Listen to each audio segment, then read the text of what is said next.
Hello friends, welcome back to my channel. ఈరోజు recipe వచ్చేసి France fry అండి. ఇది సింపుల్గా ఎలా చేసుకోవాలో చూపెట్టబోతున్నాను. సో ఈ విధంగా చేసి చూడండి, మీ అందరికి బాగా నచ్చుతుంది. చాలా బాగుంటుందండి టేస్ట్ మాత్రం. ముందుగా ఇక్కడ నేను కొన్ని ఫ్రాన్స్ తీసుకొని నీట్గా వాష్ చేసి పక్కన పెట్టుకున్నానండి. నెక్స్ట్ ప్యాన్ పెట్టుకొని అందులో ఆయిల్ వేయాలి. ఫ్రై చేస్తున్నాం కాబట్టి ఆయిల్ ఎక్కువగా వేసుకుంటేనే బాగుంటుంది. అలాగే అందులో మెంతులు, జీలకర్ర, ఇలాచి, లవంగం వేయాలి. ఇందులోకి చిన్నగా కట్ చేసి పెట్టుకున్న ఆనియన్స్, పచ్చిమిర్చి వేయాలండి.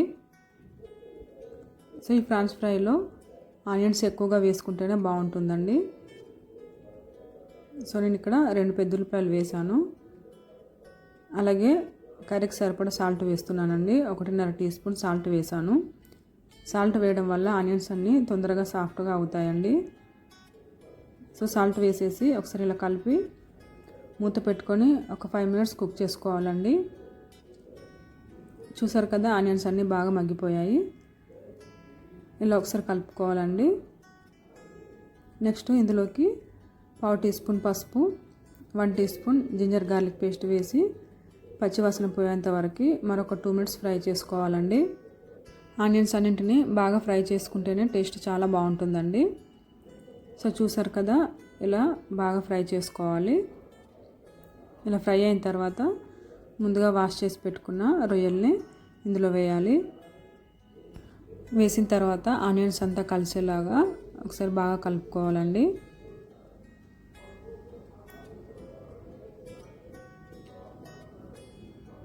సో ఇలా కలిపిన తర్వాత మూత పెట్టేసి మీడియం ఫ్లేమ్లో ఒక 5 to 10 మినిట్స్ కుక్ చేసుకోవాలి.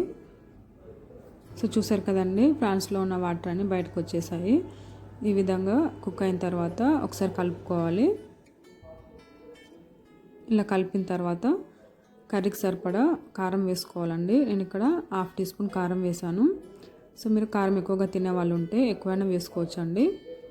అలాగే 1/2 టీ స్పూన్ ధనియాల పొడి, 1/2 టీ స్పూన్ వేయించిన జీలకర్ర పొడి వేస్తున్నాను. ఈ మసాలా అంతా ఫ్రాన్స్కి కలిసేలాగా బాగా మిక్స్ చేసుకోవాలి అంతా. ఇలా మిక్స్ చేసుకున్న తర్వాత మనకు ఇందులో ఉన్న వాటర్ అంతా ఇంకిపోయి దగ్గరగా అయ్యేలాగా కుక్ చేసుకోవాలి. మూత పెట్టేసి లో ఫ్లేమ్లో ఒక 5 మినిట్స్ కుక్ చేసుకోవాలండి. సో చూసారు కదా, మనకు ఇప్పుడు వాటర్ అన్నీ ఇంకిపోయాయి, ఆయిల్ కూడా పైకి వచ్చేసింది. సో చూసారు కదండి, ఫ్రాన్స్ ఫ్రై అంతా ఇలా తిక్కుగా అయ్యేలాగా కుక్ చేసుకోవాలి. సో ఇలా ఒకసారి కలిపిన తర్వాత ఇందులోకి కొద్దిగా కొత్తిమీర వేసేసి అంతా కలిసేలాగా ఒకసారి కలుపుకోవాలి. ఇలా కలిపిన తర్వాత స్టవ్ ఆఫ్ చేసుకోండి. సో అంతే అండి, ఫ్రాన్స్ ఫ్రై రెడీ అయిపోయింది. చపాతీలోకి అండ్ రైస్లోకి చాలా బాగుంటుంది ఫ్రెండ్స్. మీరు కూడా ట్రై చేసి ఎలా ఉందో నాకు కామెంట్ చేయండి. అలాగే నా వీడియో నచ్చినట్టయితే లైక్ చేయండి, షేర్ చేయండి, సబ్స్క్రైబ్ చేయండి. So okay friends, bye.